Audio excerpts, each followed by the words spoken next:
Hello everyone. The idiom of the day in the web series of vocabulary is the crux of the matter. The crux of the matter. Before I explain this idiom, make sure to subscribe my YouTube channel and press the bell icon to get updates on the future videos. Let's start. The idiom, the crux of the matter, means the most important point of an issue. It is used to describe something significant point or something that is imperative point of an issue. You can use the idiom the crux of the matter in a sentence as the crux of the matter is improving teaching strategies,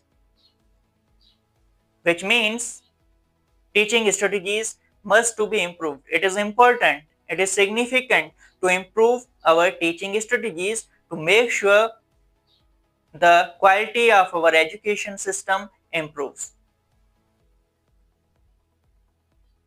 So it is basically explaining the important point of an issue. It is an important point, improving teaching strategies. So this is how you use the idiom, the crux of the matter in a sentence.